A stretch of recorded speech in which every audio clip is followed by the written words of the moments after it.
Hey everybody, welcome to another episode of Self-Helpless. I'm Kelsey Cook. I'm Taylor Tomlinson. I'm Delaney Fisher. And today our topic is something that's been one of the most requested topics we've ever had. Absolutely. And it's also the Patreon winner topic. Yeah. So for chances to vote on what we discuss on the show, you can sign up for patreon.com/selfhelpless. Yeah, we're talking about depression today, so God knows we've got a lot to say about that. Sure do. I feel like we've sprinkled in depression almost throughout like every episode. Yeah. But we haven't devoted an entire episode to it. Yeah, so we'll be getting into the meat of that later. Yes. But we have a quotable. Oh, yes? we have a couple quotables. Smorgasbord. Somebody posted in the group. Oh man, I want to give them a shout out. I'm so bad at that. Do you guys have it pulled up?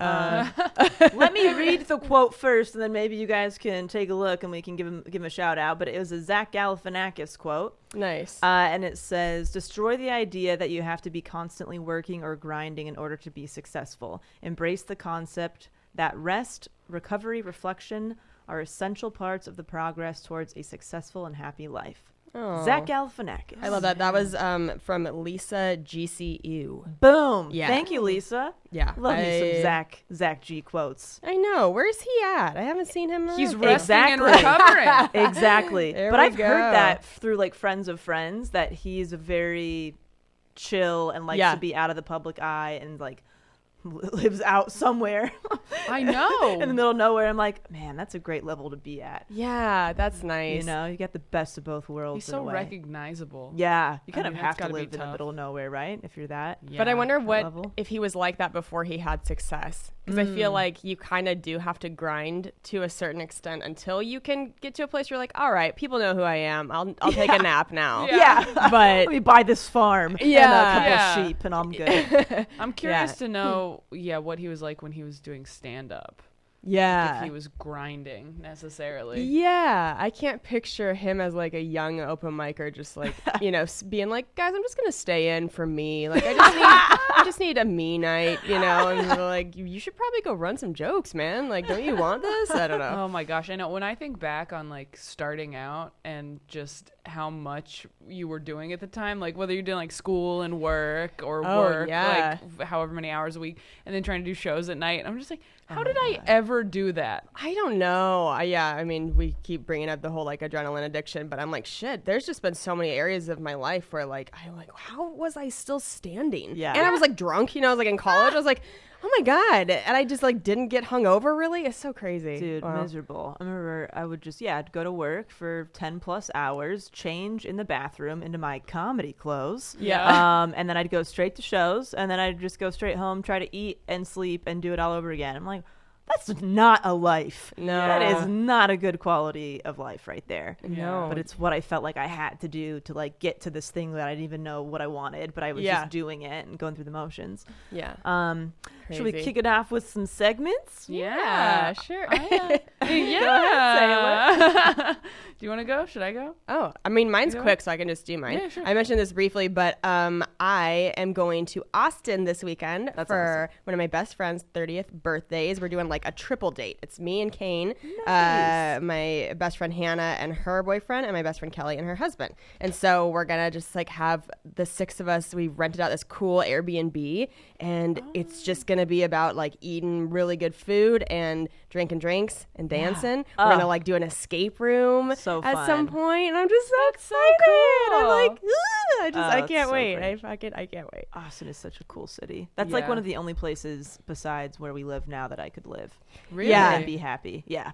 Yeah, I haven't really been there for long enough to actually explore the city. I just have had a show here or there where Yeah. it's like you go, you do your show, and then you leave. So I'm just so excited. There's this place called like the 1886 Bakery that has a chocolate cake recipe from 1886. Whoa. And I got to have the chocolate cake the last time I was there, and it's like, it has haunted my dreams. Like it's...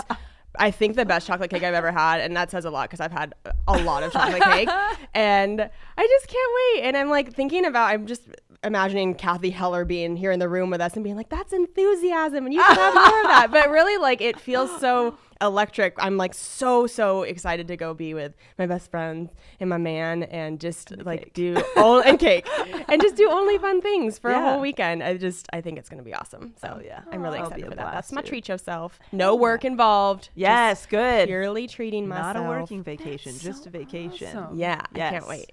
But like we're hoping to get jokes out of it. No, I mean, Taylor, don't write anything down. Sorry, that was my bad. You know it's a slippery slope with me. I know. I can't. I didn't mean that. Don't do that. Just eat the cake. I have a good shit. This is coming out a few weeks or a couple weeks. What day is it? Well, it's coming out next week. Today is the 24th. Oh my gosh, it's the 24th? I thought it was like the 12th. Okay. So I was in Dallas or Addison last weekend, and oh my gosh, we had helpsters at every show. It was amazing. Love that. That's so cool. And like it was so nice, and the club's amazing, and like wow, just after 2 weeks of essentially just being like confined to my apartment, it was so nice to like fall in love with performing again, because I was getting to the point where I was getting kind of burnt out again, and I was like, oh, but I have stuff I want to do. And then once you like can't for so long, I mean, I did like 3 shows in those 2 weeks, and once I like got back into it and was just like, you know, all right, we're all in, feet first. Like let's write some new stuff and work on the hour. And yeah, I felt like so productive. Oh, that's and awesome. like I'd re-entered society. Sweet. And it was so great to meet all of you guys. So. That's awesome. That's awesome. Yeah. I have a self-careless /defuck because it's partially my fault. So this is what happened. So Cam and I tried to adopt a 2-year-old English bulldog from the SoCal Bulldog Rescue. Big shout out to them. They are an amazing organization. If you are in the LA area, they're in the Orange County area. So check them out. We found one. That'll seriously, I'm like, you guys, somebody has to adopt Maureen. She's the greatest. So what happened? Maureen. Long story short, we fell in love with this bulldog. We met her, and then we didn't get her approved at the apartment because there's a weight limit, and she's about 30 pounds over the weight limit. So I was pretty devastated. And I had bought everything for her. Like she's got a collar with her name engraved on it. No. I bought an orthopedic bed. I got way ahead of myself because I'm like, because I saw her and I'm like, even if there is any issue, I'm going to find a loophole. Like, this is our dog. This shit's happening. Yeah. So I went, I bought all the things. Like, we've just been waiting for her, and then it didn't get approved. So I was really sad. But it was my fault because I knew there was some kind of restriction. I just thought that I could figure something else out. And a lot of people told me, like, do the emotional support animal thing. I have pretty severe anxiety, so I thought I would, qualify for that. But after a lot of research, it seems like a lot of places don't accept the letters from like those websites you can buy them from. They kind of like, they usually require like a letter from your psychiatrist that you've been seeing for a long time and just saying that it's like part of your treatment. Yeah. So I wasn't going to go down that road because I'd probably end up buying a letter and then having to like I couldn't get the dog anyway and then pay all these other fees. So didn't work out. So seriously, you guys, I'm going to post pictures of Maureen and her information in like our group, because if anybody wants a bulldog and wants to rescue a bulldog, she's 2 years old. She's like a lot leggier than most bulldogs, so she can like do stairs and like do longer walks than usual. Anyway, I just want to find her a home now because I was so ready to like give her a home, and the fact that I can't bothers me so much. So, yeah, so that was kind of a shitty moment, but that was like big time my fault, and I just got ahead of myself. And Cam's like, I told you not to do that. But how did Cam take it? Yeah, he was bummed, but he was also like, it wasn't a sure thing. And I was like, I was gonna make it a sure thing. I was gonna work Have you met me? I was gonna work all the loopholes. But like our property manager is so sweet. There's like it was just impossible to be like an asshole to her in any way. So we're looking into another awesome organization in our area, Operation Adopt in Burbank, another fantastic rescue place. So we are looking at some dogs this weekend. So hopefully, I'll have a dog soon. Yay. But I'm not going to get attached until it's a done deal. Yeah. That's what I've learned. Yeah. So yeah. That's tough, man. That's tough. I didn't know about the engraved collar. Yeah, that makes me I so went way sad. too far. I was just like, yeah, I'm trying to manifest this dog. Let's put a name on the collar. Did you do your usual Delaney like workaholism with the dog? course. Yeah. Did all my research. Oh boy. I bought literally everything. I mean, I bought special shampoo for bulldogs. Like I Delaney. did everything. I was a fucking mad woman. Oh like, my God. Yeah, and now, again, that's my fault because I tend to get obsessive about something, and then it just like I go hard. I go really hard. Oh my God. So if anybody wants to adopt a bulldog, you know, I'm posting Maureen all over the place. So just get ready for her. She's coming. She's got the craziest coming in underbite hot. I have ever seen, and I just fell in love with it. It is so gnarly and fantastic. Oh my gosh. So, Well, we're sending good thoughts. The pictures you sent of the Thank puppies you. were darling. Yeah, there's rescue puppies available, which is a That, like, never rarity. happens, Never yeah. happens. And like when They're we so first cute. started talking about adopting, Cam was like, "I really want a puppy," and I'm like, "Look, the only way I'd get a puppy is if it comes from a rescue, and that's really rare. So let's not bank on that because I'm not doing a pet store and I'm not doing a breeder. No judgment to anybody who does that, but just for me personally, I'm not going to be doing that route." So Yeah. that's the only thing that I cared about. Yeah. So we Yay. lost Maureen, and then I looked at the this other place that we had been to a couple times, Kels, or I've been by myself a couple times when we went together. And they, within the last like few days, had posted that they had puppies. I'm like, oh man, Cam might be getting his way. Puppy time. Yeah. So that's it. You know what else I just thought of too, which is like such a cool, I don't know if it's like a treat show self because it's just part of the wedding planning process, but Kane and I got to go do our wedding tasting. Oh yeah. How Oh was that? my God. I totally get now why people are like, oh, it's the best part of like everything. It's the best part of wedding planning by far. Yeah. Because we just walked in and it's this like beautiful room and they just bring you like course after course. Oh man. Oh, we got such big heads sitting there. We just felt like king and queen. Like, bring me my potato surf. Like, it was so fun. And the food was so fucking good. Like, Yay. goddamn, you guys are in for a real treat. Yay. Oh my gosh, It's that's going to be so exciting. good. So that was really awesome. fun. I've been kind of like dragging my feet on wedding planning just because all of a sudden it feels like, oh, shit. Now it's actual like work that has to be done, and it was fun to go do something that was actually like really really fun. So, Yeah. So anyway. did you do cakes or just food? No, the caterers that we're going with don't do dessert. Like they'll cut the cake for you, but you have to get your dessert from another place Sure, or you wataver. know plenty of places. Oh girl, don't you worry Crack about pie that. cake. Oh my god, that would be so cool to have Milk Bar. Oh shit. You're giving me ideas. Taylor. Yeah. Well, it's one of those things. Like, do you even want? Like, do you want a cake? Do you want a cake, or whatever do you you just want, want like dude. dessert of some kind? I'm gonna do donuts at mine eventually. I That's know, great. yeah. Like do whatever you want. It doesn't Yeah. have to be a cake. Yeah, we might do like a little cake for Kane and I, and then like cupcakes for everybody else, or just something that's like so quicker and cute. easier. I'm not sure, but Yeah. yeah. I love anyway. the donut idea. I was talking to my sister about that yesterday. I was like, can we just like have a big stack of donuts? Hell yeah, like, you is can. that People Yeah. do. Is that what you did? Yes, Aaron did that. The donut walls that are popping up, super Oh, cool. yeah. Oh, One of that's my best cool. friends, Charlene, did that at hers. It was awesome and delicious gourmet donuts. I have always like, even when I was young, I'm like, I know that I want donuts at my wedding for a dessert. That's Yeah. been always like one of my favorite desserts. And like, just like kind of like a tower of them somehow or Yeah. something. Yeah. You know, like, They and have that's so like many a cool cake-shaped donut bar or something. Yeah. Yeah, you know, just do whatever you like. People have In-N-Out cater them, and I'm like, Yes. God, I would have totally done that Actually. if that wasn't like a requirement of our venue that you had to use their caterer. Yeah. I totally would have done In-N-Out. In Like, Yeah. that truck. Oh man. Yeah. Oh my gosh, What a such a dream. good idea. Yeah. So anyway, it was delicious and super fun, and I'm just Cool. so excited to have that meal all over again on the wedding day. So yeah. Anyway. Well, we have Yeah. a voicemail.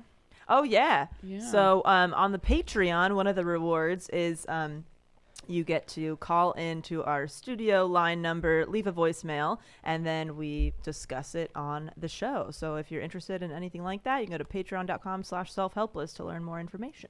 Oh, that's exciting. Okay, so let's get going here. We can plug it in? Oh. Oh, Is where it to should- this? Yep. Well, look at that. Or maybe Heyo. So I don't need to hold it Fantastic. to the mic. Cool. Will we still be able to hear? Hey guys, Okay. Oh. So that's. Oh, you just do that, right? No, we'll just hold it up. Okay. Okay. This is how it all happens, you guys. Oh, I'm making a This note is it that right this will have here. to be edited. Oh, nice. Just turn on the speaker. Oh, Cool. Look at that. deal. Look at you guys. You get a peek behind the curtain. What's up, YouTube? Perfect. this is Micah. Hi, Micah. I wanted to call and and get an advice question, basically. I've basically been going through a lot of stuff personally, and I am just kind of struggling with it, with college and money, as well as being an off and on comedian. And I don't really have a friend group or support group that helps me through these times and when I need them. And I was just kind of wondering how I could either find a way to make a friend group, or in any other methods that you can use to get through it, because it's not exactly easy when you can't go to your family or you don't have any friends if you run into a tough spot. I know this is a very vague and general question, but I just hope y'all can help me out, because I'm sure any advice is better than none. And thank y'all for letting me call, and I'm a huge fan of all of y'all. Thank you very much.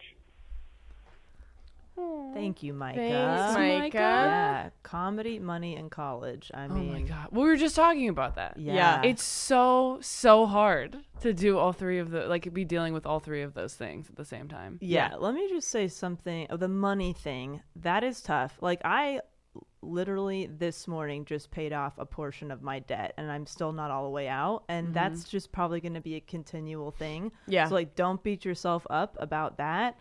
That is something that's going to be a long-term goal that you can work towards and hopefully figure out along the way with payments and stuff like that. Yeah. The comedy and friend thing.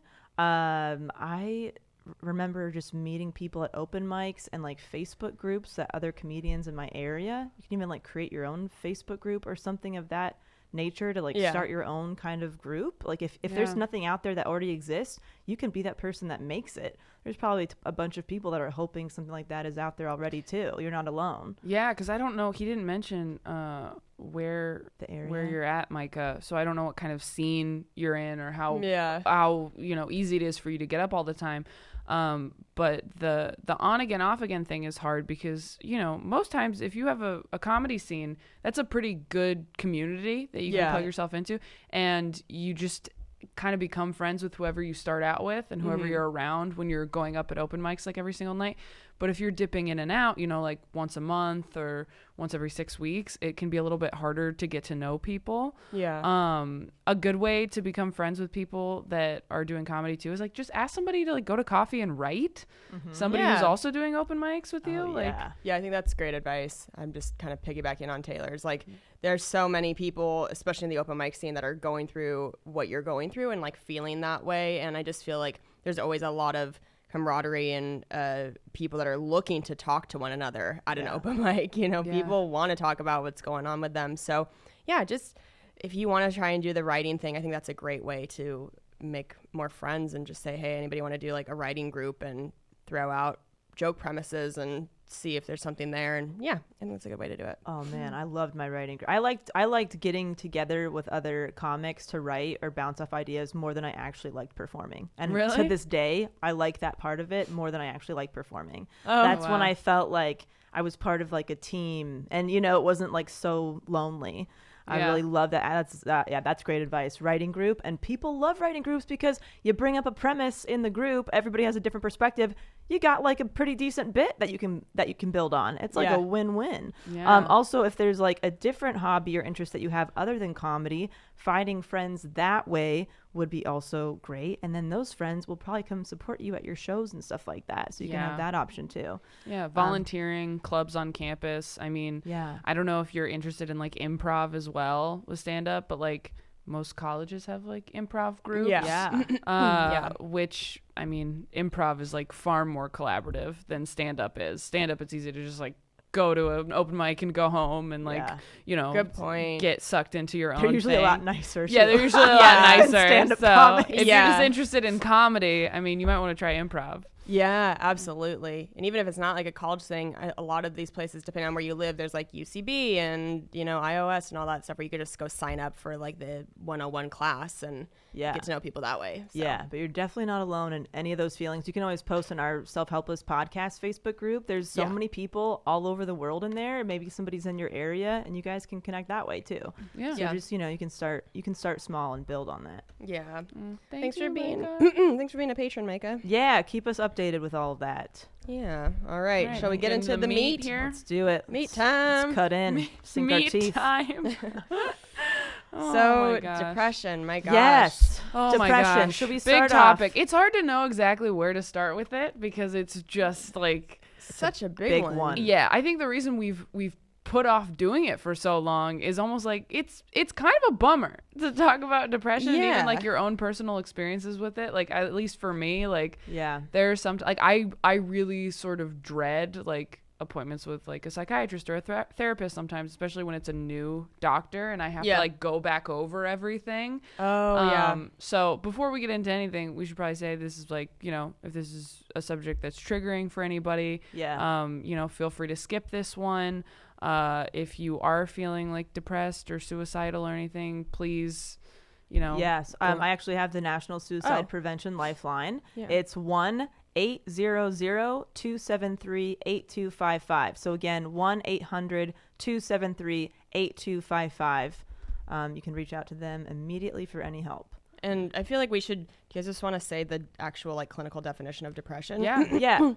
So, a mental condition characterized by feelings of severe despondency and dejection, typically also with feelings of inadequacy and guilt, often accompanied by lack of energy and disturbance of appetite and sleep.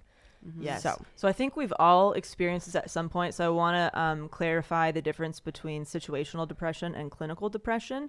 I myself have experienced situational depression. Same. I don't think I've ever, had it ongoing for too long. So situational depression is... this is a short-term form of depression that occurs as the result of a traumatic event or change in a person's life. Adjustment disorder with depressed mood is another name for this emotional state.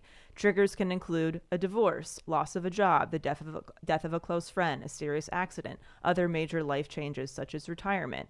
Situational depression stems from a struggle to come to terms with dramatic life changes. Recovery is possible once an individual comes to terms with the new situation. So for instance, following the death of a parent, it may take a while before a person can accept that a family member is no longer alive.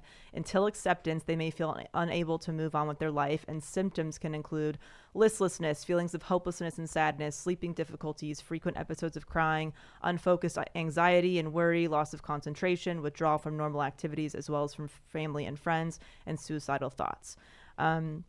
And most people who experience situational depression begin to have symptoms within 90 days of the triggering event. That is super interesting that it can happen 3 months after. Yeah. Remember I've told you, like, for me, stuff does not kick in for several months. Yeah. I never feel it right away. Wow. I go right into, like, survival mode if anything happens. And it does not hit me until like the storm has kind of passed and things have settled. So that really hit me a lot. Like that's how I definitely experience it personally. And then clinical depression is more severe than situational depression. It's also known as major depression or major depressive disorder. It is severe enough to interfere with daily function. So the Diagnostic and Statistic Manual of Mental Disorders classifies clinical depression as a mood disorder. Disturbances in levels of certain chemicals known as neurotransmitters may be to blame. However, other factors are likely to play a role. For example, genetic factors may influence an individual's response to an experience or event. Major life events can trigger negative emotions. Alcohol, drug dependence, also linked to depression. It can also alter a person's thought processes, bodily dysfunctions. So diagnosing depression. So they're saying a person must show 5 or more symptoms from a specific list of criteria over a 2-week period for most or nearly every day. The symptoms should be severe enough that they substantially reduce the person's ability to perform regular duties and routines. So at least one of the symptoms must be depressed mood or loss of interest or pleasure. Other signs and symptoms include depressed mood or constantly irritable, significantly reduced interest or feeling no pleasure in activities, significant weight loss or weight gain, a decrease or increase in appetite, insomnia or an increased desire to sleep, restlessness or slowed behavior, tiredness or loss of energy, feeling of worthlessness or inappropriate guilt, trouble making decisions or concentrating, recurrent thoughts of death or suicide, or a suicide attempt. And some people can even experience delusions, hallucinations, and other psychotic disturbances. They do not generally occur in people with situational depression. Yeah. It's so crazy because there are so many different types and like categories of depression. Yeah, I had no idea. Oh my gosh. You told me. Yeah, there's so many. Like when we looked it up, because I thought the same thing. I was like, oh, situational versus chronic. Like that's makes sense. Right. But like they have so many different names just for very specific. Like this is like, you know, even just like postpartum and peripartum depression. Right. Okay, so like, this specific, which that could fall under situational, but there's all these like subcategories almost. Yeah. Seasonal affective. Seasonal affective. Yeah. I'm going to give a couple statistics just because like, I don't know how everybody else feels about this, but like as somebody who's dealt with depression and anxiety, like hearing statistics helps me sometimes because it makes me feel like, oh, plenty of people are, fucked up. Like it's fine. Like not everybody feels great all the time. I'm not by myself. So the World Health Organization says that it is the leading cause of disability worldwide and a major contributor to the overall global burden of disease. So like if you're depressed, it's going to affect your immune system. Like isn't that crazy? It's so crazy how it just affects everything. And globally, more than 300 million people of all ages suffer from depression. So 300 million? Yeah, and it said at its worst, depression can lead to suicide, and 800,000 people a year commit suicide globally is the statistic that they have, which is very scary. That's 1 every 4 seconds. Oof. Isn't that nuts? Whew, this is gonna be this is a deep one. We're chewing it, you guys. Oh my gosh, I know. We're sorry if this is coming off like very like informational and ready. I think like for something like this, we have to like reference a lot of articles and statistics. We'll get into our own stuff too. We'll get into our own stuff too, but just especially like, I mean, I would hate to get a bunch of emails where like, well, you didn't mention this, and it's like, oh, but we meant to. It's just such a big, I know. It's such a big topic. And also, like, we're doing our best, you guys. Remember, we're 3 comedians. Like, at the end of the day, we're just like you. Yeah. We always encourage you guys to do your own research. Everybody's completely different with what works and what doesn't. And like we've said in the past, like when we bring topics like this up, they are part of a series of episodes that we're going to do around this topic. So this is just our initial one. About depression. Yeah. So, I mean, as far as the different types, I mean, we had mentioned a couple, but the ones I found were persistent depressive disorder, which lasts for 2 years or longer. And it is a term used to describe 2 conditions previously known as dysthymia and chronic major depression. So when I was very depressed in high school, my therapist at the time told me I had dysthymia, and it had been like, it was like years. It was probably like 3 years that it was like really severe, like to the point of like suicidal thoughts and like all that shit. And I was like cutting and all that crap. But like when I got into therapy and I started doing stand up and I like stopped doing certain things, you know, like my senior year of high school, I like didn't take the classes I thought I was supposed to take. I took like creative writing because I wanted to. I got into drama instead of like doing band for years, which I had been doing because my dad wanted us to all learn music, and just like, you know, was just trying to do all the things I was supposed to do. And once I kind of let go of all that and was in therapy and was doing stand up, it helped so much. I mean, it was crazy. I remember, you know, like being in class one day my senior year and just going like, oh my gosh, I feel okay. Like I'm not like, this isn't that hard to just sit there, because for years I had been like going to the bathroom and like having panic attacks, and like I just like keep my iPod in my pocket and like go and like listen to very specific music to like get through it. And it was just like, and I didn't know what was happening because I hadn't been to therapy yet, which is why we always advocate for therapy so much on this show, because like having somebody validate your feelings and like give names to it is really helpful. Which is why we're reading so much to you, and why we're trying to explain all the different types and symptoms, so that maybe somebody listening who's experiencing it, who may not be aware that what they're going through has a specific name. Maybe that can give you some comfort, and you can do that research and figure it out. Right. Yeah. Bipolar disorder is on here. Seasonal affective, psychotic, like you were saying, which is hallucinations and delusions and paranoia. Peripartum, postpartum. This one was like premenstrual depression, but it's like really intense. Oh, interesting. Yeah, I hadn't even heard like of that. PMS times 1,000 type of a thing. Yeah, That's the PMDD, right? yeah. PMDD. That's wow. Yeah, and it's hard because they all have pretty similar, symptoms. It's more just like the situation surrounding it or what might be causing or triggering. Yeah, that makes sense. And then this one I had never heard of. It's called atypical depression. And it says this type is different than the persistent sadness of typical depression. It is considered to be a specifier that describes a pattern of depressive symptoms. So if you have atypical depression, a positive event can temporarily improve your mood. And it says increased appetite, sleeping more than usual, feeling of heaviness in your arms and legs, and oversensitive to criticism are all symptoms. So again, it's all fairly similar, the symptoms, I feel like. Yeah. But it's important to know exactly like what you're dealing with so that you know what the best course of action is as far as treatment goes.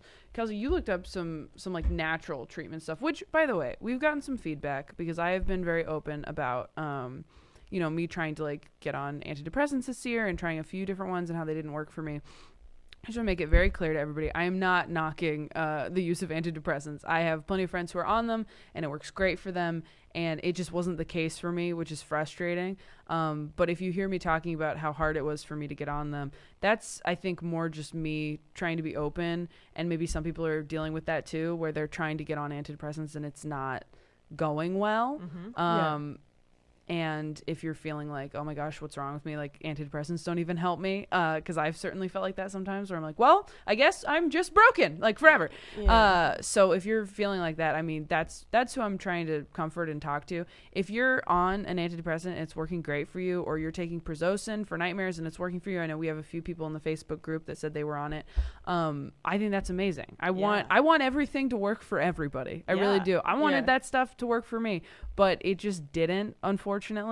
And at the same time, hopefully we don't have anybody, especially in the Facebook group, who's putting down either side of like people who want to be on a medication of some kind, right, or anybody who is advocating for only natural treatments, because everybody's different. Everybody has their own, journey, and whatever is best for you. That's how everything should be taken. This is what worked for me. And if that doesn't work for you, everybody's different. So just everybody be sensitive and, sort of gracious with each other.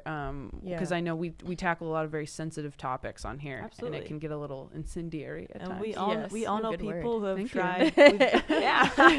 We all know people who have tried both. And weed works for one of them and antidepressants works for the other, and they've tried both and they're fine. It's like, this is what works for me. Mm-hmm. And it's a lot of trial and error with everything. So I found a great article on everydayhealth.com by Therese Borchard. She started an online community for treatment resistant depression. So this might be people who are very open to trying antidepressants, but just for whatever reason it is not working for them. She says that she's been inundated with mail from desperate people who have tried 30 to 40 different kinds of antidepressants and feel no relief. Holy crap. And she apparently is also one of these people who just felt so frustrated. So she said that she, below in this article, had outlined 9 basic steps for people who are treatment resistant, because these actions, she said, more than any medication I've tried in the last 7 years, have helped me emerge from the other side of depression. She also, like we just said, is not anti-medication by any means. Drugs serve an important purpose, but with so many people not responding or only partially responding, that she felt compelled to list these other parts of recovery. So these are some of them. One of them is identify any underlying conditions, which I think is super important to get a full, scope of what's going on. So Therese said that, she says, I would venture to say that most people with treatment-resistant depression are also suffering from undiagnosed conditions. My list was long. Crohn's disease, small intestine bacteria overgrowth, hypothyroidism, low stomach acid, adrenal fatigue, Raynaud's phenomenon and connective tissue problems, pituitary tumor, aortic valve regurgitation, and certain nutrient deficiencies. Yeah. Oh my gosh. I mean, and I would venture to guess that most of us, if we went out there and really got like a thorough checkup like that, we would also get a list of stuff that we're like, what? Like, yeah. seriously? Well, it's like all the candida stuff. I mean, even like your gut health affects your mood and your depression. There's more serotonin in your gut than your brain or something, right? Yeah, something like that. Yeah.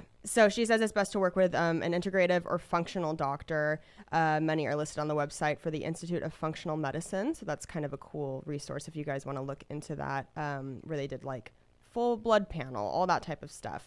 And so, yeah, that's her number one. The number two is eliminate triggers of inflammation. So we've talked about that on here. We talked about that with our nutrition episode, how so many different foods are so inflammatory, and that just makes everything flare up.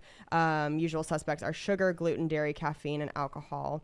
Obviously, if you had food allergies you're unaware of, that's also making your body like constantly fighting against something and just wearing everything else out. Which is like the first thing doctors are going to tell you, by the way. If you have any sort of issue, they're just going to be like, well, maybe you're allergic to soup. And you're like, no, been having soup forever. Like, they wanted to be like the simplest thing. Right. Like, so then you just like when I went in, I had the flu and I was just like, hey, I have the flu. I'm having like breast pain. Like, this was like a couple months ago. And he was like, well, maybe you're allergic to avocado. And I was like, how dare you? First off, I would rather die. Yeah. He is my husband. Don't speak about avocado like that. How incredibly inappropriate and rude of you. But yeah, I was just like, I don't. Okay. I was like, I don't think that's it. That being said, you know, I did for a couple days. I was like, I'm gonna cut out avocado and see if this works, and it didn't. So we're fine. But yeah, it is good to know what your body's sensitive to, and if you've never done some sort of like elimination diet, I have. But it is really helpful, and it does show you like, because you just don't know when you're having like sugar and caffeine every day. You have no idea what it's doing to you, because you're like, this is just who I am, and then you stop and you're like, oh, I'm less shitty than I thought. Like, I know exactly what doesn't sit well with me. It's just my lack of self-control to stop eating it. I know that like I am lactose intolerant. I shouldn't be having as many carbs as I do per day. I know all that shit. It's just like, I fucking love cheese, you guys. It's so hard. There's really good nut cheese. There are. It's Whole been Foods. amazing. I know you guys think that. No, but I'm telling you. Well, Delaney. there is cheese that is tolerable if you put other shit in it, like No. meat. Kite Hill. They are not a sponsor of ours, but Kite Hill is so fucking good. It's almond based cheese. And it's like, it's the first time in my life I'm having cream cheese again, because I just thought I couldn't have it again. And Kite Hill is so good. I'll try. I mean, I'm telling you, you won't tell that. I have had all the other is that like Whole Foods? substitutes. Yeah, Whole Foods. Okay. It's expensive, but it's so good. They have a chive cream cheese. Okay. And I use that It as a is good. spread and wraps. You've had it? I've had it. It's good. It's so Did you fucking try good. the cheese I sent you a picture of? The mozzarella No. one? Okay. So they have different ones. They have cheddar too. We didn't like cheddar that much, but they have like mozzarella shredded cheese. Is it Daya?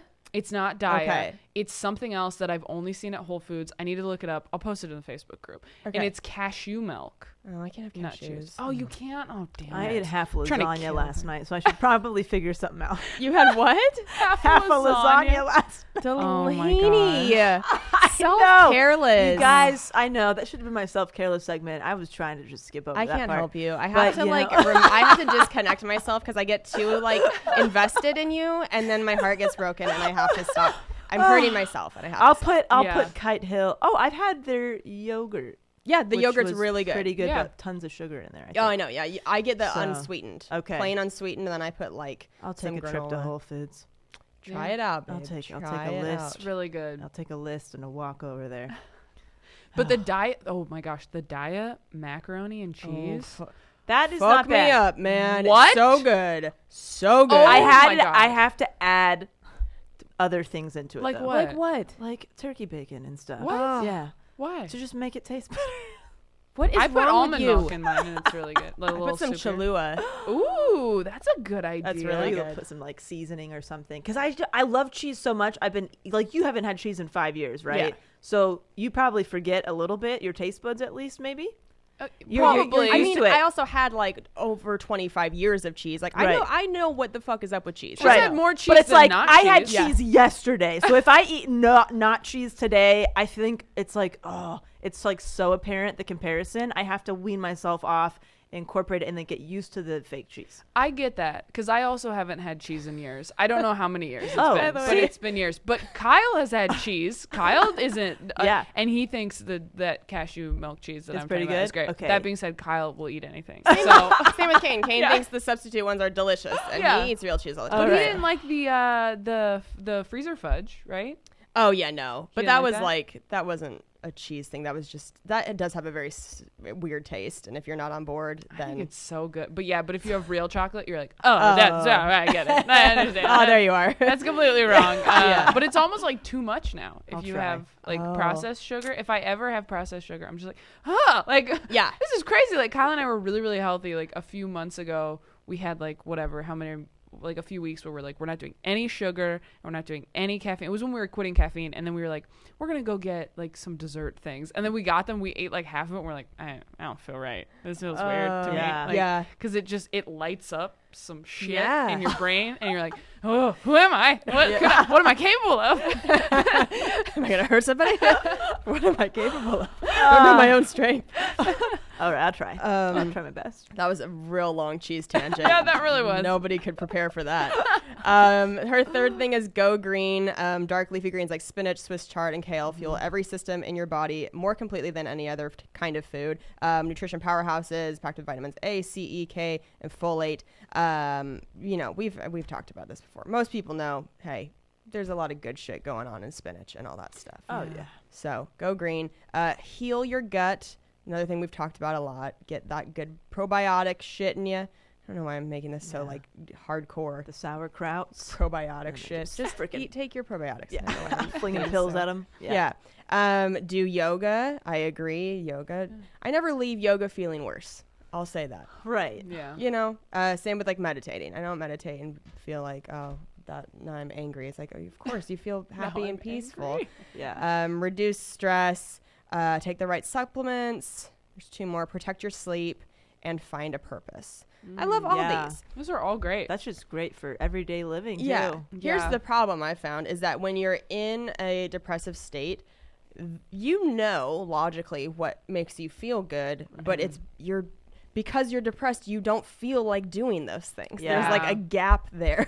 You're like, I know if I go on a walk or I know if I would do whatever, I'm going to feel better, but I don't feel like doing that. Right. You just Yeah. want to like wallow in it. I think that's where like the good, like when Brian Regan was talking about the salami method that he read or worked for him. It's like, if you totally get it, when you get in that state, you don't feel like doing shit. You feel like laying down, maybe watching TV and binge eating. I mean, that's me. But if you can't take a walk or if you don't have the energy, maybe you can just go out for 30 seconds and get some fresh air.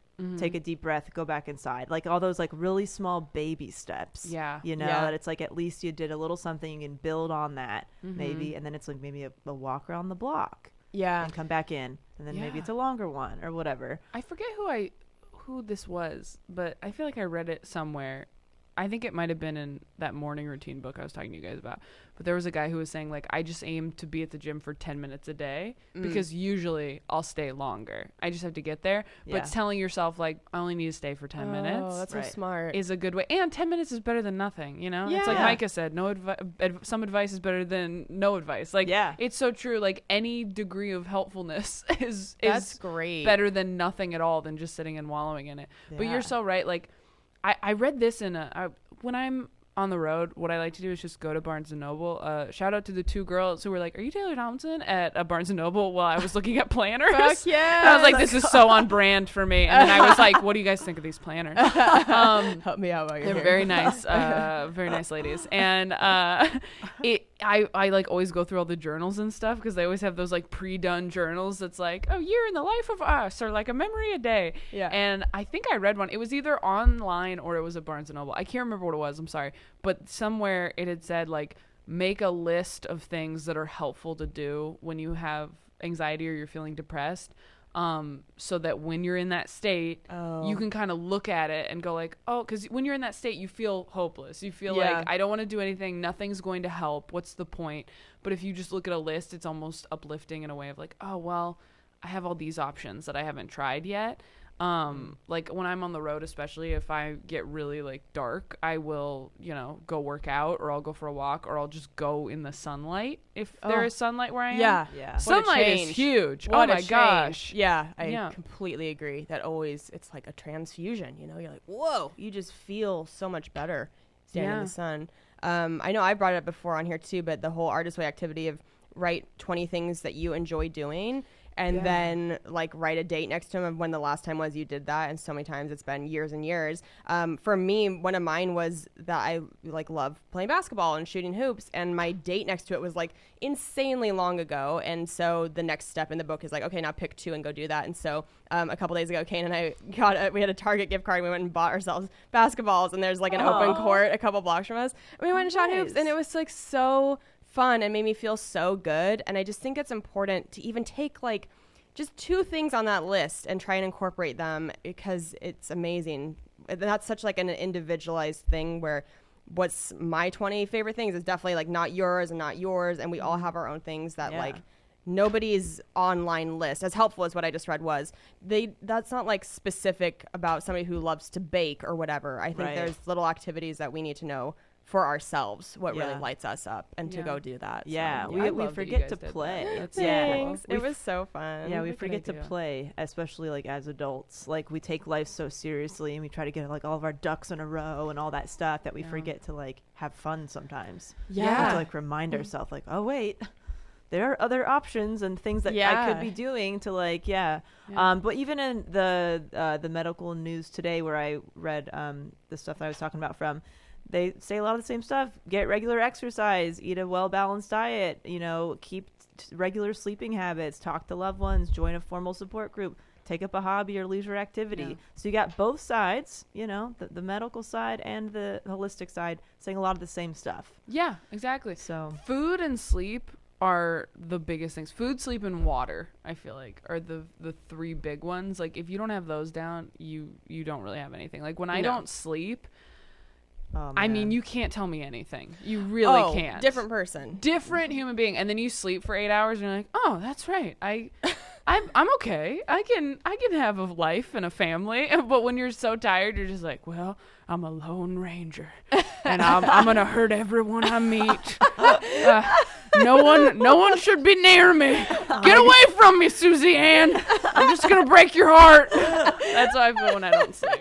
Oh my God, like a gunslinger in Westworld. Just like, dude, that's so I'm funny. a robot. Oh my God. I love that. And then, when you eat sugar, like especially if you cut out like sugar, dairy, gluten, if it bothers you, if it doesn't, go for it. Yeah. But it's a bummer to eat healthy because once you do, you can't go back. Like I used to really like have a huge problem like binge eating in like high school and the very beginning of college. And then I kind of got over the binge eating.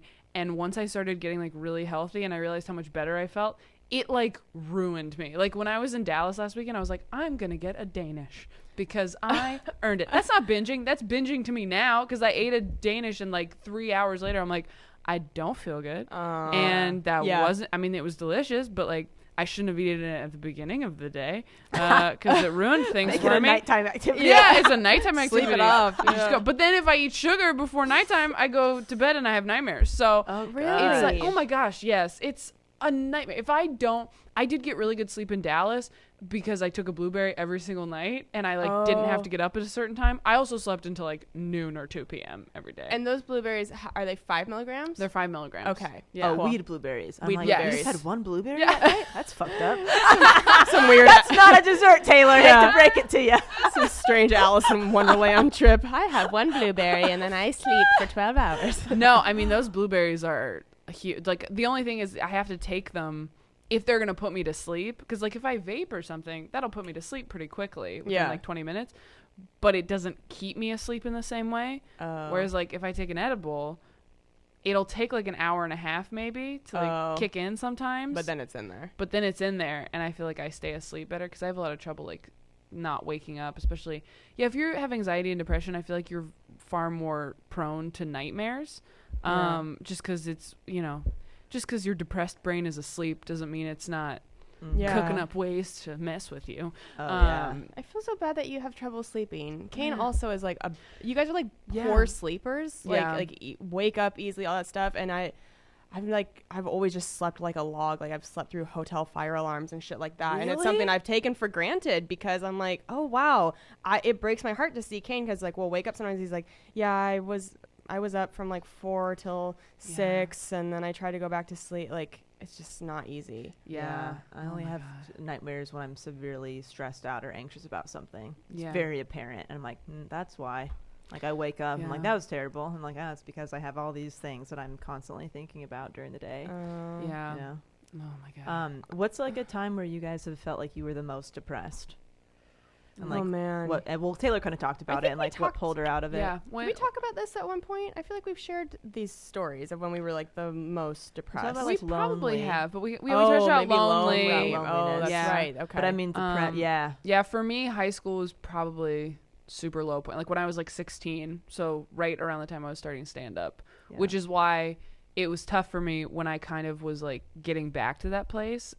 This last like a year ago, I was really in that place, and it was scary because stand-up was the thing that I felt like more than anything like kind of saved me a little bit.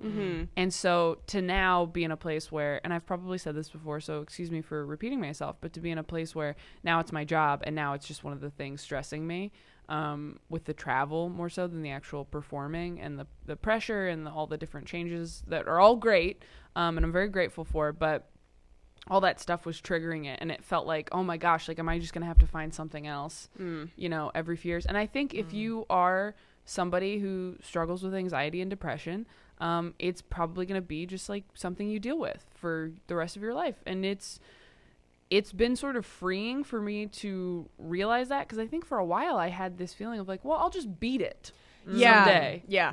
Totally. Like with anxiety, don't you feel like that? Totally. Like, someday I'll just be fine. I do the Headspace meditation app, and that's something they really like emphasize is like stop thinking that you can just like whack-a-mole this away. Like you just have to learn how to like manage it in a very functional way. Yeah. You just have to take a look at yourself and go, okay, you are the type of person, in the same way that you would say this if you were on an antidepressant. Like for me, this is how I'm talking to myself, because I am not going to take antidepressants. They don't seem to work for me. It's like, okay, you can't do that. But if I could, I would say you're the type of person who needs to take an antidepressant every day, and you can't have any weird stigma about it. It's just what you do. You're taking care of yourself. There's no reason to feel bad about it, because I struggled with all that. But now I'm like, okay, you're the type of person who just like needs to exercise every day. Like even if it's just like a 2-mile walk around your neighborhood, like you're the type of person who needs to drink like close to a gallon of water every day. You're the type of person who can't eat a lot of sugar or gluten or anything weird because it'll mess with you. And if you want to do what you love for a living and you want to travel like you want to travel, these are all the things that you have to keep in line. I mean, even being in Dallas, like I didn't need to rent a car, but I did, because I was like, this is going to cut down on my anxiety. It's going to make it easier to do my job. And at a certain point, you have to take a look at your life and your mental health and go, okay, I don't want to spend more time and money on this, but if I don't, it's just going to get worse or stay the same. Yeah. So it's not worth having the extra time and money if you're miserable. Yeah. So, I mean, and again, there's so many different like supplements you can take too. I mean, I'm learning so much, but like I've been taking B12 for a long time. I started taking B12, I think, after I stopped, when I was trying to do like the vegan thing and then trying not to eat as much meat, and that helped a lot with energy. Vitamin D, I've been told, is like really helpful, which is the same as getting sun, but just taking a supplement is also an option. I talked about getting the genetic testing done by a psychiatrist, where she was saying that I had trouble like creating serotonin, and part of that was something with like folic acid production. Again, I'm not a doctor, so look it up yourself, but that's essentially the gist of it. And she was like, you should probably take a folic acid supplement. And I was like, okay, how long do I need to do that? And she goes, your whole life. Like, you should do that forever. And I'm like, cool. So that's like another like $30 a month I have to just account for, you know? Right. It's like, okay, so I'm going to give 2 more people Netflix. I think of everything in terms of Netflix. But if it's going to help you, I mean, don't like take care of yourself. Take care of yourself in the same way you would take care of somebody that you love and don't want to lose. Absolutely. Yeah. Yeah. That should be number one priority. I feel like, we haven't plugged BetterHelp in a while, and I feel like this is a great time. Yeah, honestly, to talk about BetterHelp. If you've been listening to the podcast for a while, you know what BetterHelp.com is. If you don't, we're happy to talk about it again. BetterHelp.com is basically a professional and affordable counseling app. So rather than going in person to a therapist, you get to speak to a therapist through your phone by either text, chat, phone, or video. You can start communicating with somebody in under 24 hours. It's available worldwide. You can speak to the person 24/7, 365. And they have financial aid, which is so awesome. So if you're somebody who is in a tough time right now, and maybe going through your insurance is a tough option, maybe there aren't a lot of people in your network, whatever the situation is, BetterHelp.com is awesome. I know that you still love your therapist. Oh, yeah. I have an appointment right after we record here. I love my therapist. Awesome. I'll tell you, once you're done, I'll tell you a little bit more. But that's so great. She's the bomb. So if you want to sign up and look into it, it's betterhelp.com/self-helpless. And for Delaney, I know your big reason was like, you don't want to go into an actual office. You like to do it in your home. Well, I get really weird in person. And I know like that's probably something that I have to overcome in therapy. But what's great is I've got so comfortable with my therapist on the phone that if we needed to do like a face-to-face session, I'd feel comfortable. Like I've gotten to a point where I'm like, I feel like I'm past that hump of like, I don't know. I felt like I had to, like, I wanted my therapist to like me. So I wasn't completely being myself face to face. On the phone, I'm a lot more revealing. I'm in the comfort of my own home. I'm not anxious about being there. I'm not anxious about having to commute there and back, or like what activities I have to run to after to, like, everything's fine. Everything's like within my schedule. I just love her. And I think it's all about finding the right personality type. I don't think I was paired with the right personality types. I'm, as you guys probably know, quite a direct person, and I need a direct person talking to me. And I have had a lot of like more passive people, which is fine for some people. Some people that fucking works. But for me, I'm like, look, what do I got to do? What are some coping mechanisms? Why do you think I do this? Like, can you help me out a little bit? Straight. And I love her because she's like, look, we can figure out why you do all this stuff, and we can dig deep, and we can like figure out what childhood event maybe this stems from. But that's all great. But what are you going to do about it now? And how are you going to move forward with it?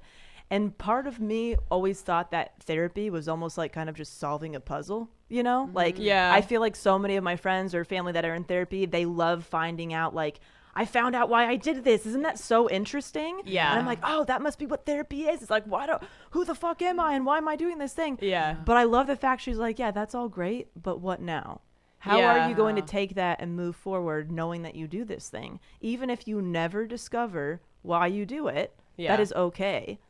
You just got to know. Wow. You got to know how you're going to move forward with it. And I'm like, holy shit. So I don't have to like fucking Rubik's Cube my shit up. Like I can just kind of like, all right, I do all this shit. Maybe sometimes I know where it stems from. Sometimes I don't. Yeah. And like, that's okay. I just love her so much. Request your therapist. I'm just gonna that's info. Incredible. Please do. Yeah, I don't know if that's possible through the app, but like that's so awesome. I've been telling you. I don't think it would be a conflict of any kind. We're not like relatives or anything like that. I think it would be fine. It's a personal thing for you if you feel comfortable with her. No, I feel very comfortable. I feel like everybody should have her. She's great, and I think she's just like really she's given me like what I needed out of a therapist, where I felt like I haven't really gotten that in the past. Yeah. And she's awesome. But I feel like it's hard to find that, honestly. Yeah. I feel like I go into therapy going like, look, this is all the stuff I do. I know why I do it. Right. And this is why. Help me. And they just like repeat back why it's happening to me. I'm like, yeah, I know. I told you that. Like, why are you just saying it back to me? Like, just tell me how to fix it. Yeah, right. She's so real too, which I love. I love like a good uncensored person who's like willing to give it to me straight. You know what I mean? Like, we have like a lot of good laughs and stuff, like uncensored stuff, and I'm just like, that just makes me feel like, okay, I'm talking to like another human being who's not being structured, and you know what I mean? Like, I don't feel like I'm talking to a robot. So I really cannot. I've honestly haven't really enjoyed therapy until this, and I think it's all the elements that of BetterHelp, and like I would be using it whether they were a sponsor or not. Honestly, at this point, I've gotten used to it. And she's a really big advocate of like what we've been talking about is just like something is better than nothing. And if you can only do like something nice for yourself for 30 seconds a day, at least you're building like the habit of showing up for yourself, and you just build on that and that and that and that. So since I've started working with her, I have like a whole morning routine that I have stuck with more than I've ever stuck with anything, as far as like when it comes to self-care. That's and great. Sometimes I do it for 3 minutes, and sometimes I do it for 30 minutes. It just depends on what I feel like I can fit in, but I'm doing it every single day without fail. I'm not skipping it. That's amazing. That's so great. She's great. So oh my gosh. Yeah. BetterHelp. BetterHelp.com/self-helpless. Oh, also, another great episode to listen to is Jesse Sella's episode on postpartum depression. Yes. We had some technical difficulties with that episode in Spotify, so a lot of people missed that episode. Highly recommend listening to it. She was a fantastic guest, was so open about her experience with postpartum. So go back and check that episode out because you may have missed it. Yeah. I want to talk about real quick, because I'm sure there are people listening to this who are like, you know what, I'm not depressed, I don't deal with that, but I know people who do, and I don't necessarily know what the best way to help them out is. I don't know if you guys have had that experience with like friends of yours that have gone through stuff and you don't know exactly how to handle it. Yeah, totally.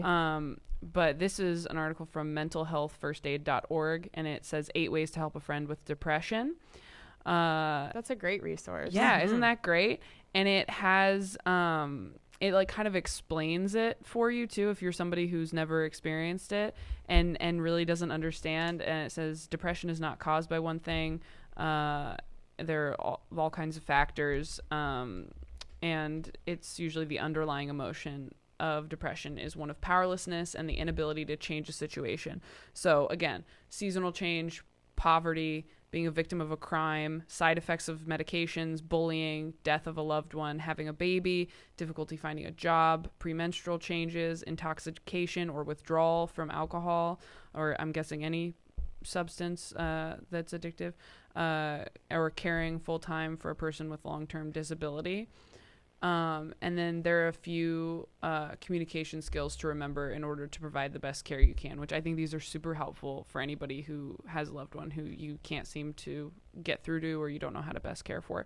Number 1, ask questions with genuine concern and listen to the answer to better understand.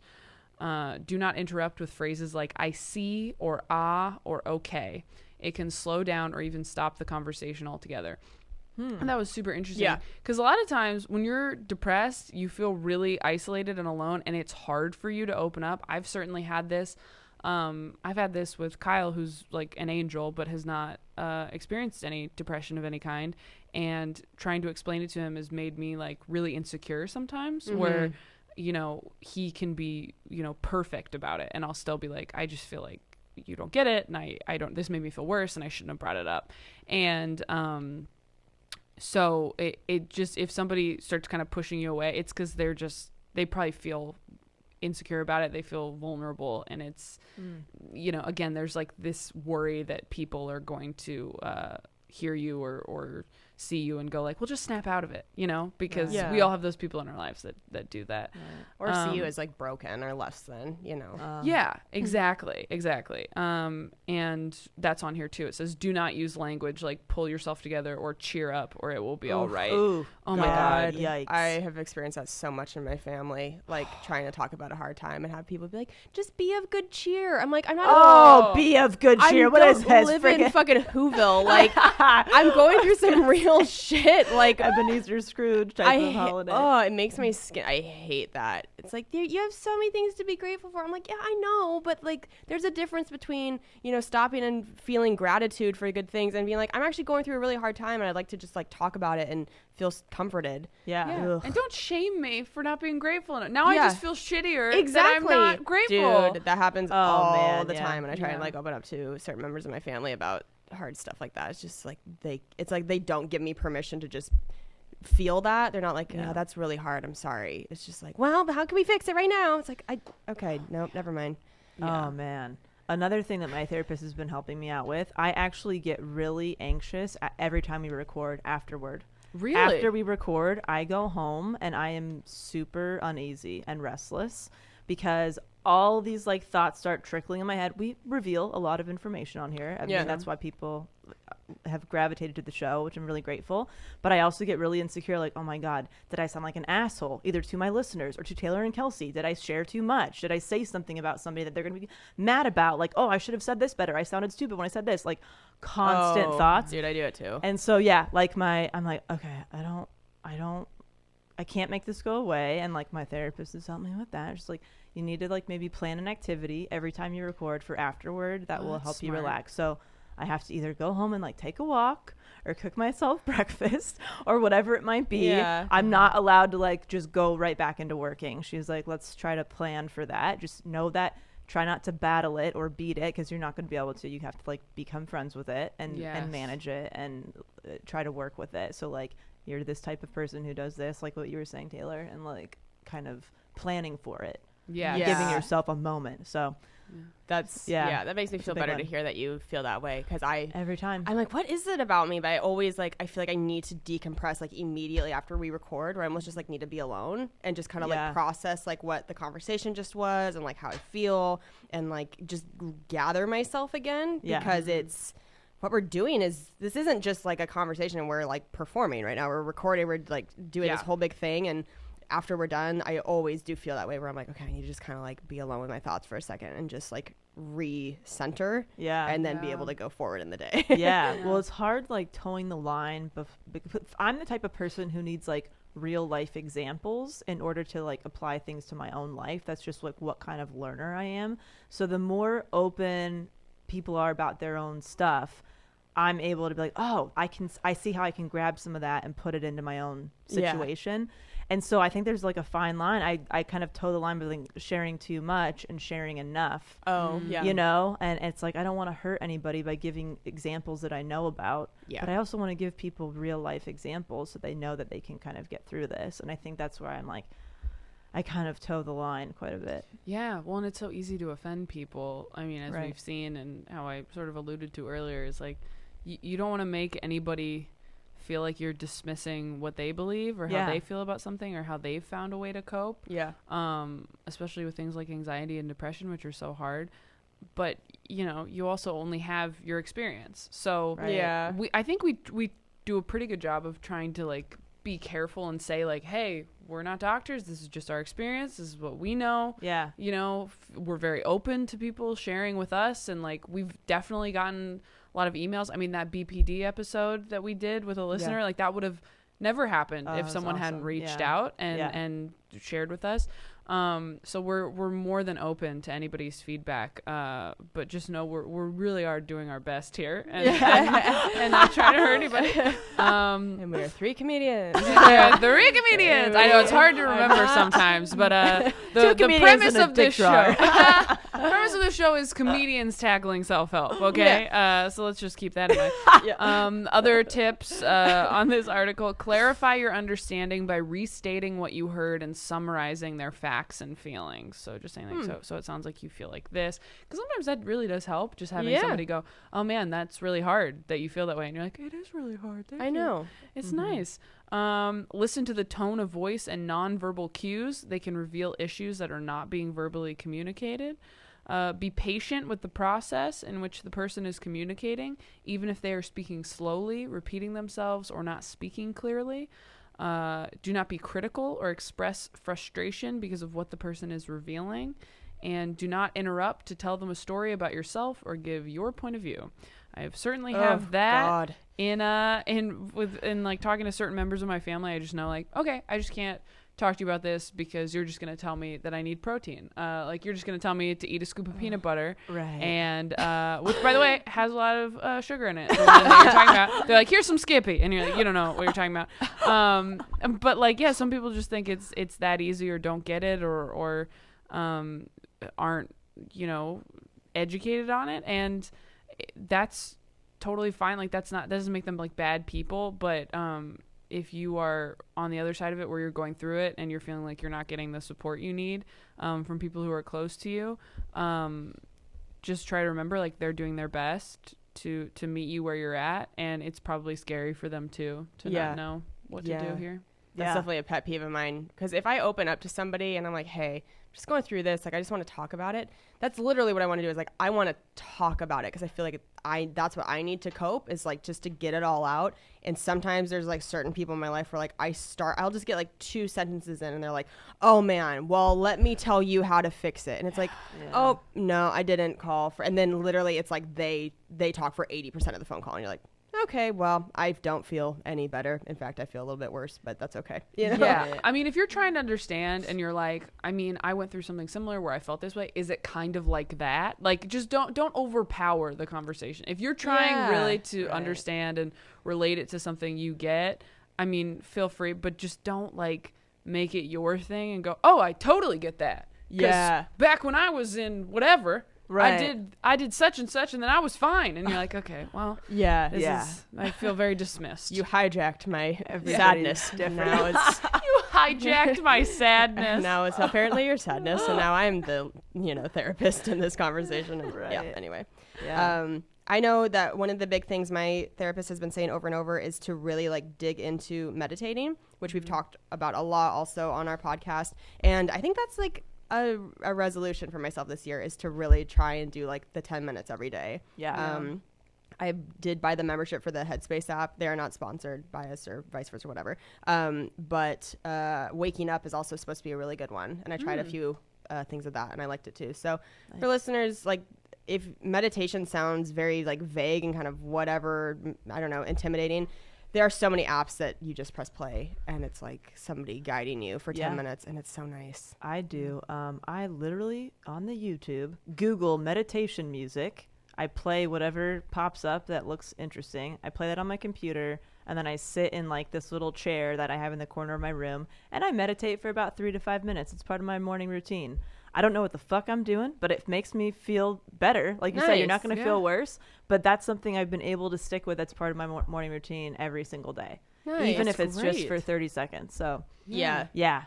So it's like, there's no wrong way to do it. Just sit. I hear that sitting the way that like you watch TV, like in a chair or on a couch, is like supposed to be the best way to do it. Just like really relaxed and comfortable. Just close your eyes, hang out, whatever. Yeah. Before we wrap up, I just want to touch on this again. If you are feeling suicidal or like you might be or anything, please, call the hotline or a hotline. Reach out to someone that you love and someone who knows you. I mean, if you have to, go to a doctor. Like, whatever you need to do, just do it. I read online and doing research for this episode. I don't have it pulled up right now, but somewhere it said, I think it was when I was looking at ways to help friends of yours, but it said, like, suicide's usually an impulsive decision. So, in the article it was talking about, just, like, help a friend of yours. If you can get them through, like, that window, then that can kind of help them like weather the storm. I've certainly been in that place, to be totally candid, like especially like on the road by myself or whatnot, where you just know like, okay, if I just get through this, I'll be fine. But it is hard to be logical in those moments. So if you are dipping into that periodically, or you're in it right now, or you have been and you feel like, oh, I'm fine now, keep an eye on that kind of thing, and keep an eye on how you're taking care of yourself, because like I've had to learn, especially with all the traveling I do, and like this year, part of the reason I structured my schedule the way I did and cutting back on being gone so much is because if I'm alone for too long in like a hotel room in the middle of nowhere that I don't recognize, it's going to get dicey. And so you just have to, it's like anything, like with the exercise and food and whatever else, it's good to get into therapy, identify those triggers, identify situations that's going to aggravate that if you're prone to anxiety and depression, and stay away from them. And, do everything you can to cut toxic situations and people out of your lives, because sometimes there are people who trigger those feelings in you. Like, I realized when I was younger, like, when I fight with my dad, like, things get really bad for me. And so now it's like, I got to keep things real mellow and okay, and keep the peace, because if it gets to that heightened state, it's going to trigger things in me that aren't accurate, like feelings that aren't true, or feelings of like worthlessness, or like you're unsupported, and it's going to bleed into my other relationships. And so just be as self-aware as you can be. And again, don't spare any like time or expense that you can when it comes to taking care of yourself, because it's just not worth trying to like muscle through it, you guys. It's just not. Absolutely. I love that. And like identifying your triggers, and don't like judge your triggers. Yes. That's been, I continue to struggle with that, where I'm like, God, why can't I just handle being on the road every week? Why can't I just embrace being on a plane and being in this hotel room in the middle of wherever? Like, why does it have to make me feel so bad? And I like fought that for a long time, and I'm slowly just starting to be like, it's out of your control, because like, just turns out that's not who you are, and that's not something that makes you feel good. So you have to figure out a way to like, have better balance with that. But at a certain point, you have to let go of who you think you're supposed to be. Like, you just have to accept who you are. There are certain things, like if you want to be somebody who runs 3 times a week, sure, of course, go run 3 times a week. That's a habit you can build up. But don't go like, well, I'm the type of person who's happy all the time. Like, no, you're not. You may not be that. Okay. And it's great, mind over matter and all that stuff, but you're not doing yourself any favors by trying to force yourself into some box so that you can present yourself to the world like you have a shiny Instagram filter on all the time. So just one more time, the National Suicide Prevention Lifeline is 1-800-273-8255. And if you want to feel like immediate camaraderie, please join our Self-Helpless podcast Facebook group. You'll be welcomed with open arms. Everybody in there is so responsive and caring. Open arms. Right? Like they're right there, and like everybody's so supportive, and you can be very honest in there, and a lot of friendships I feel like have been formed through there, and it's just a really positive place. So if you just need that instant gratification to know that you're not alone, boom. Join it, post something. We'll be at you. Yeah. Yeah. If you just need a place to post quotes. Oh my gosh. We love the quotes. Keep the quotes coming. It's such a good group. It's just my new Facebook. Like, that's just where I go on Facebook, and it makes you feel good, which is like the anti-Facebook. Yes. Pretty great. I literally do nothing else as far as browsing except for that group. Yeah. We love it. The best. All right. Well, we love you guys so much. Do you have any dates to plug? I do. So this comes out on Monday the 28th.